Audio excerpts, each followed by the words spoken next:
What's up, y'all? Beeb Entertainment. Welcome back to another reaction video.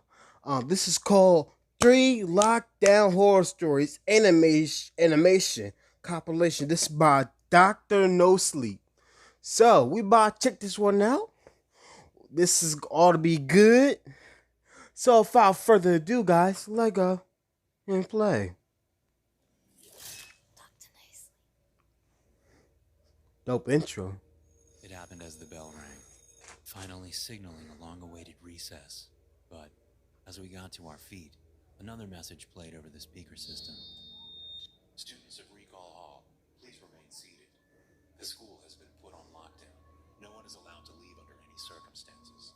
We all groaned in annoyance, hardly a soul taking the message seriously. Whatever drill we assumed the school was putting us through, none of us were having it. Only then did I glance outside to see three armored military vehicles approaching the school at high speeds.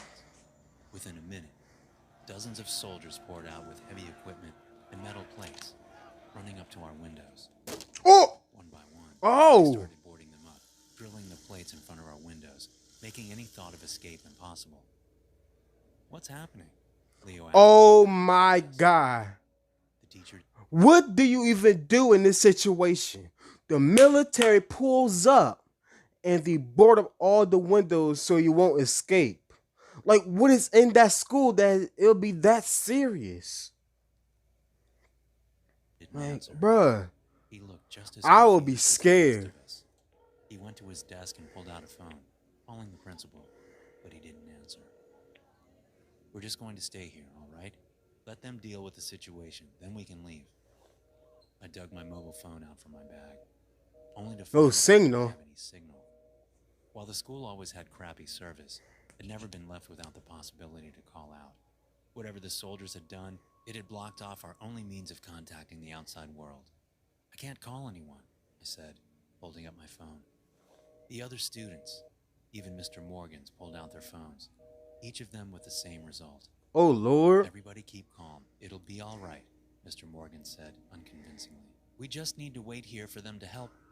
His words were interrupted by frantic screaming coming from the hallway and heavy footsteps running just outside the door. Oh my God. We all sat in silence, listening intently to the commotion going on outside.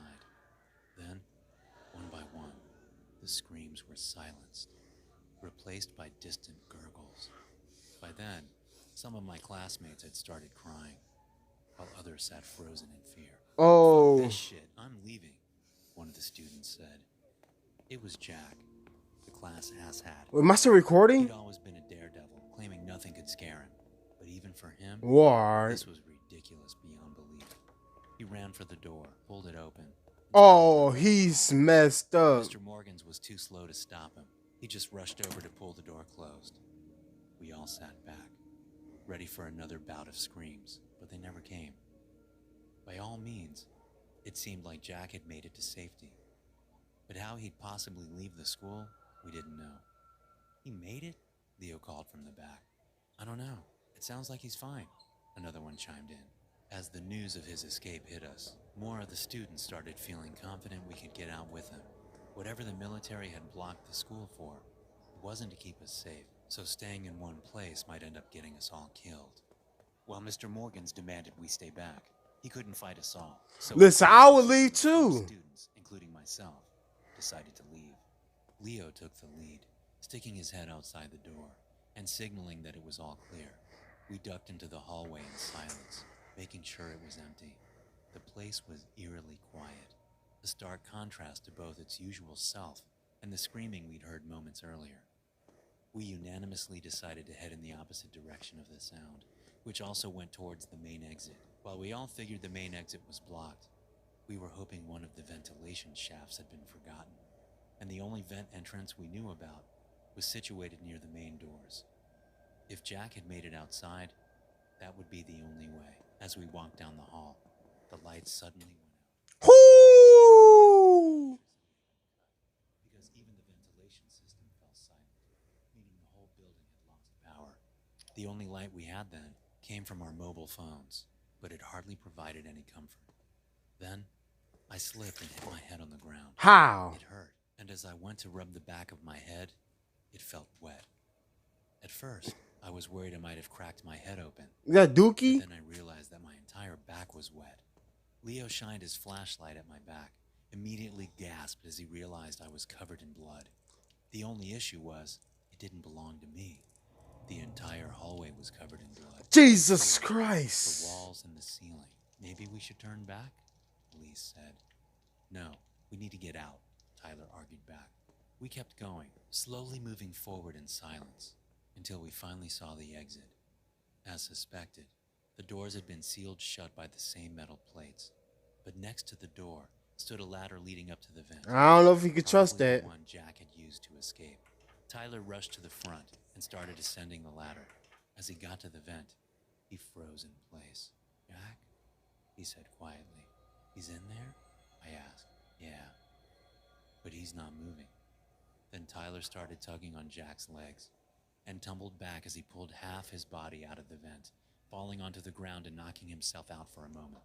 This Jack was idiot. dead, which meant that the monster had either climbed inside the vents or there were several of them.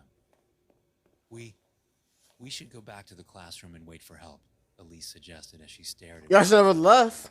I mean, I would have too. None of us could disagree. So we got Tyler back on his feet and started quietly walking back, praying not to garner the attention of whatever monstrosity had been unleashed within our school. When we finally got back, we found the door to our classroom broken and smashed. to Oh! pieces. We stood frozen outside until I finally got the guts to check inside, holding the other back to protect them from what I knew was coming. The entire room was smeared with blood, with chunks of flesh lying on the floor. Every single person in the classroom had been killed, torn to shreds by an unknown. So they telling me if they would have stayed in there, they would have died? Oh my God.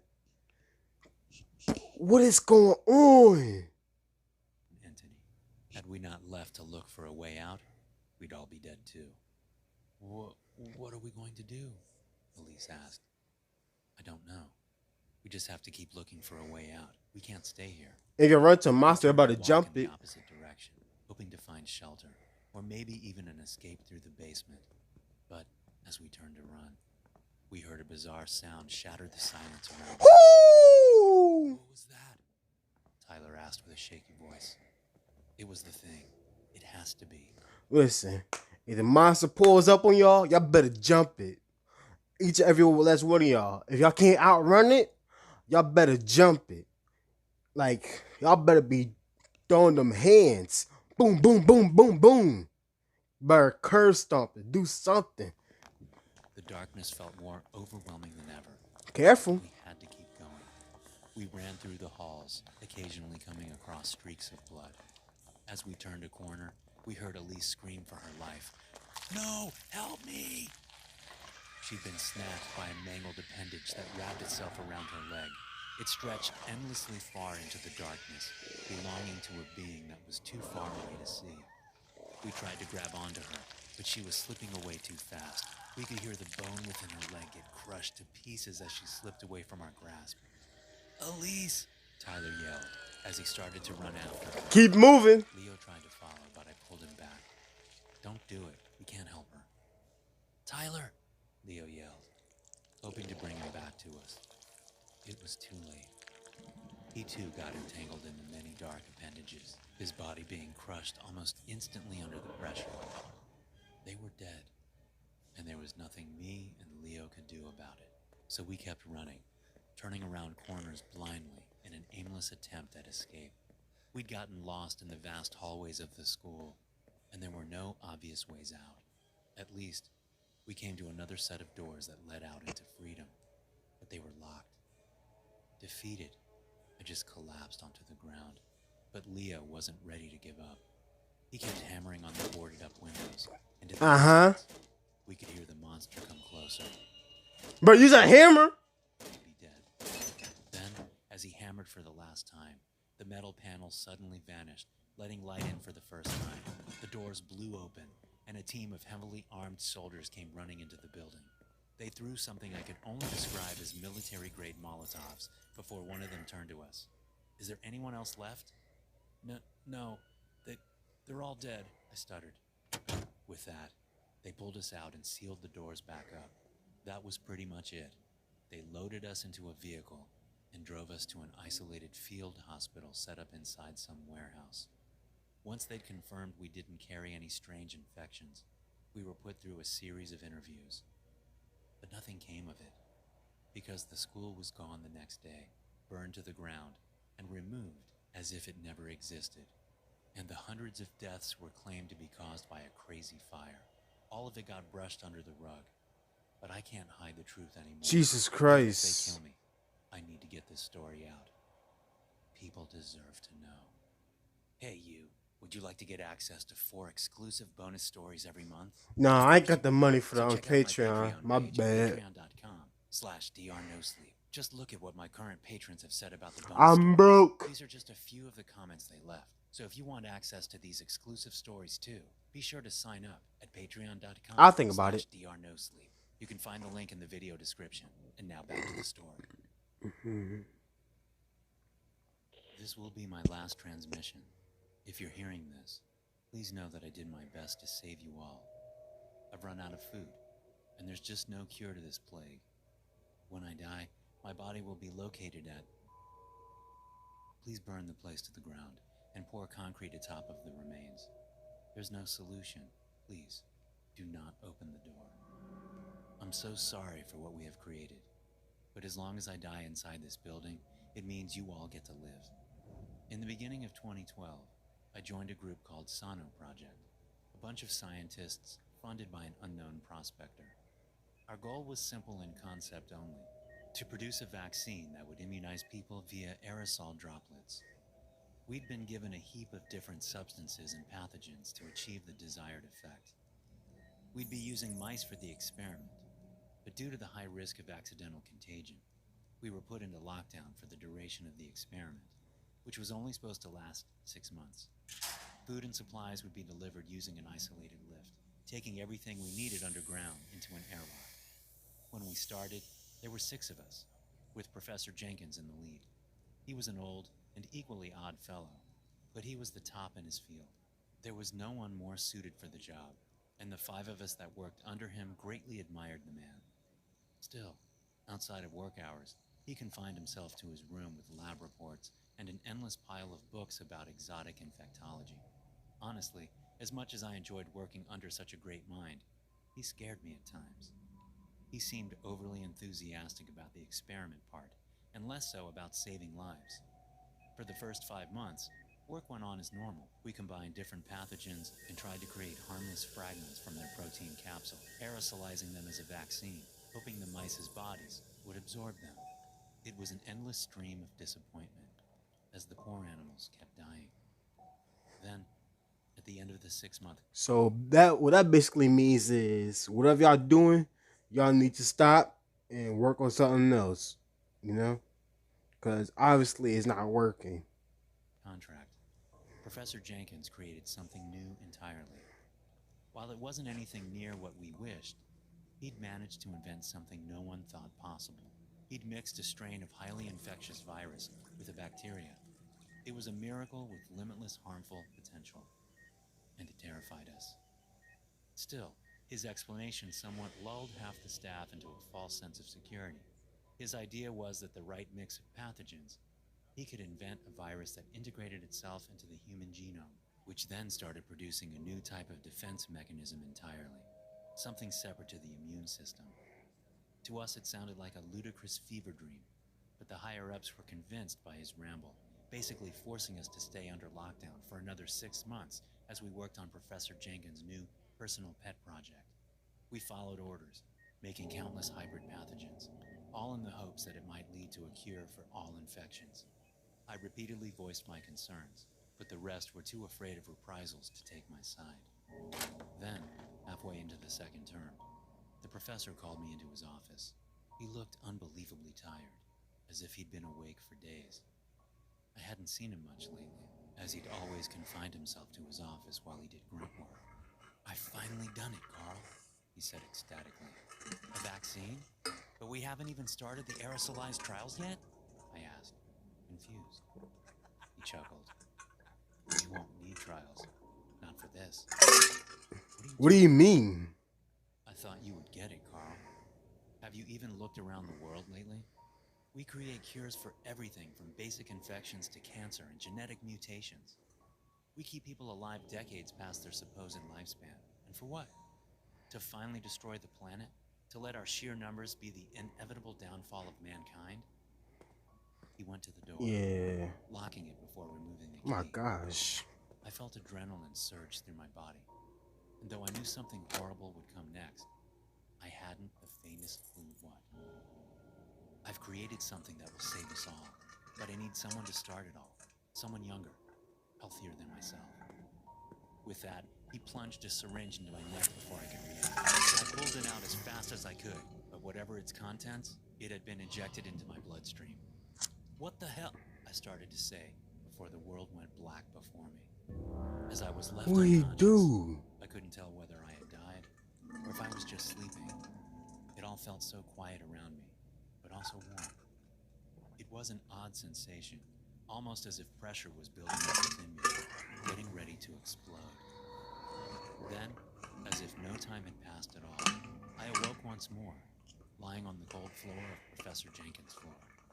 He was sitting behind his desk with labored breathing. Ah, you're finally awake. That means it has finally begun. He struggled to get out between breaths. I sat myself up and looked over at the professor. His skin looked oddly red, with flakes forming from ruptured blisters all over his body. Oh my Did you god. do? I gave you the cure. The only thing that can destroy humanity. My creation. It'll save this planet from us. His head started sinking as more. You see, this is exactly why we can't trust scientists with experiments. That's why we had the Bovid-15 in the first place. Because these scientists will keep doing experiments. I swear to God, scientists, they can be useful, but they be doing extremely too much. They just be in cahoots. That's exactly why we had Bovid-15. Blisters formed on his body. On his arm, chunks of flesh had rotted straight off. He was infected with something, the same thing he'd given me. Don't worry, Carl. You're the only one that can withstand this disease. That's why you're special. Because you'll be the one that is remembered as Patient Zero. Patient Zero? He passed out on his desk, barely breathing. Then I heard knocks on the door, oh! as the rest of the crew were starting to get concerned. No, wait! I tried to yell, but it was too late. They'd already barged in. What the hell happened to the professor? One of them asked as they went to check on him. It was too late. They'd already breathed the same air as us, which meant they would be dead in a couple of hours at most. Only a minute after they touched him, the first crewman started coughing violently, then the second, third, and before the hour had passed, they were all dying. They called for help. No one came, because they didn't want to release the contagion. I was the only healthy one, which led the administration to believe that there might be a cure in my blood. They demanded blood samples be taken from me, but as the crew fell unconscious, I had to make a decision. If I let any sample escape this lab, the pathogen would be out there. So I did the only right thing. I disabled the only entrance into the lab, putting myself into eternal lockdown. What are you doing, Carl? One of the security guards said over the loudspeakers. We're sending in a hazmat team to save your sorry ass. Open the damn door. I can't. You'll get infected, he said. No, I won't. I'm not going to die from this, but everyone that gets near me will. If I open this door, I'll start the spread to the outside world. There's no other way. But then I heard him cough through the radio, which is when it hit me that the professor had opened up the vents. Toxic air within to mix with theirs. What the hell is happening to me? The security guard Idiot! the radio. He was dead, just like everyone else within the building. Listen, you need to seal down the building. No, I can't. If you don't do it now, everyone is going to die. He left the radio, and I could only pray that we weren't too late. Even the hazmat team was coughing their lungs out. They'd been infected before they even came down here. The only one immune was myself, because I was the ultimate carrier. I locked it down. The security guard said over the radio with his last breath. Everyone died shortly after that. With the building on permanent lockdown, I was alone. That was 7 months ago. Since then, I've been working on finding a cure for myself, but I'm just not smart enough. Supplies have run out, and as I'm typing this, my vision has gone blurry with hunger and thirst. I'm going to die soon. But as long as the contagion remains within this building, it will have been worth it. We were just chilling in front of the television, idly watching the colorful images without thinking too much about its actual content. That had always been our usual routine, to get home, not speak, and just turn our brains off for the evening. But on that night in particular, all of our phones went off within 15 seconds of each other. We all jumped to attention in confusion, checking our phones simultaneously. All it had been was a simple message, but one carrying a crystal clear meaning. Emergency alert. This is a message to the citizens of Newport. Do not leave your homes. Stay inside and don't open the door to anyone, not even your own family or friends. This is not a test. Stay inside. Turn off the lights. Oh. Our minds raced, but none of us were able to speak a single word.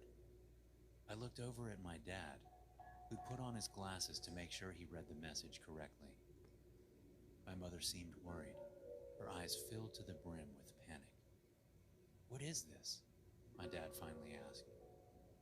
While the message was clear, it didn't really explain the situation. It was the first and only emergency alert we'd ever received in our small town, apart from the occasional test message. It was real. Something dangerous was on its way, and we hadn't the faintest idea what. I went over to the window, only to see each and every one of our neighbors begin to turn the lights off. Within a couple of minutes, the entire neighborhood had turned dark, leaving us confused in a haze of ignorance. "I'm calling the police." Don't do that. As he dialed the number. It started to ring, and Dad put the phone on speaker. But instead of a person picking up, he just received an automated message. "We're experiencing heavy call volumes at this time. Please do not hang up. You will be redirected to one of our dispatchers shortly." "What is going on?" Mom asked. "I don't know. This is," Dad said before trailing off.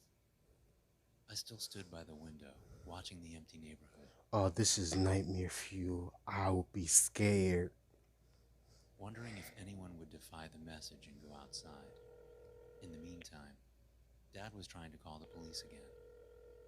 After the third attempt, he tried to reach his coworker instead, who lived further downtown. "Hey, David, did you get the same message as us?" Dad asked. "Yeah, it's bizarre. Most people are staying inside, though. A few went out on the street to mess around, those idiots. They seem fine. But I don't know. Wait, what's that?" Dad waited patiently as David went silent on the other end of the line. "I think the military is out on the street, but they look odd. They're all wearing gas masks, but they have 3 eyes. I don't even know what kind of weapons they're carrying. 3 eyes. Can you take a picture and send it to us?" "I'll try. Hold on." Oh, at least his flash wasn't on. And another beep could be heard from my dad's phone, signifying that we'd received a picture. My dad quickly opened it, but what greeted us was little more than a tangled mess of colors from a clearly corrupt photograph. "David, the picture isn't showing up. Try again." "Yeah, it doesn't work. The camera won't save the pictures correctly." A loud screech took over the line, shoving us all to the ground as we held our hands tightly over our ears. Though it came from the phone, it was an impossible sound that should have blown the speakers to smithereens in a second.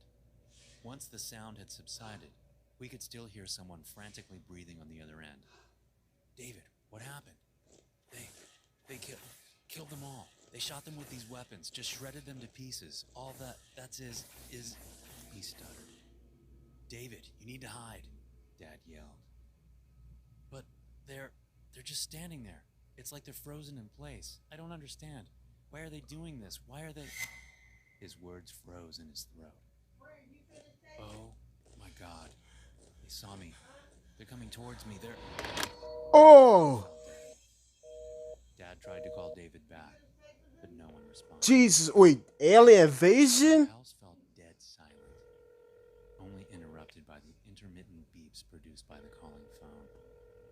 My mom wandered nervously around the house, and I just stared at the window, paranoid that something might break through the door. He's gone. David, pick up the damn phone. Dad mumbled to Oh, he himself. did. That's when I saw them, walking down the street. They weren't moving normally, and their steps were too quick, each movement snapping into place. They were wearing strange uniforms that might have looked like military uniforms in the dark. But once they got closer, it was clear they weren't even human. One of the neighbors' doors shut open, and the Johnsons came running towards the military, thinking they were finally safe. But no sooner had they been spotted by the marching creatures before they lifted their weapons. The same screech filled the neighborhood, almost knocking me to the ground as the air literally started to vibrate. The family screamed in agony for a moment, but within seconds, their bodies just started disintegrating, until all that was left was a pile of flesh that resembled minced meat. Oh my God. I wanted to scream, but before I got the chance, my dad put his hand over my mouth. "Do you want to die? Good. Keep your mouth shut," he whispered. Just that mere sound briefly turned the creature's attention in our direction. But once we fell silent, they just stopped. There they stood, as if frozen in time. For minutes, all we could do was stare at them in shock. Then, one of the neighbor's automatic lights turned on, triggered by the cat returning home. The same second, the creatures all turned to the house, raising their weapons and firing. As the loud sound rang through the house, my dad grabbed me and my mom. We were taking the opportunity to flee to the basement, where we prayed we might be safe at least for a while. We never even saw what happened to the neighbor's house. We just heard the screams of agony as they all fell to pieces. Now we're just hiding down here, without food, without water. We've tried to call for help, but no one is picking up. Whether it's because they're dead or hiding, we don't know. So I'm sending this, a hopeless call for help. If anyone out there receives this, please save us. We don't have much time left. Thanks for watching, and don't forget to check out the Dr. No Sleep podcast available on Spotify, Apple. Oh my God. The third story was insane. The first and third one was insane. Jesus Christ, man. The second one, it was but this was by Dr. No Sleep. With story number 1 and story number 3, how would y'all react in that situation? I don't even know, man. But shout out to Dr. No Sleep. Hope you guys enjoyed the video. If y'all did, make sure I kaiju punch the like button in the face like a boss, and peace out. Please check out my reaction video, link in bio.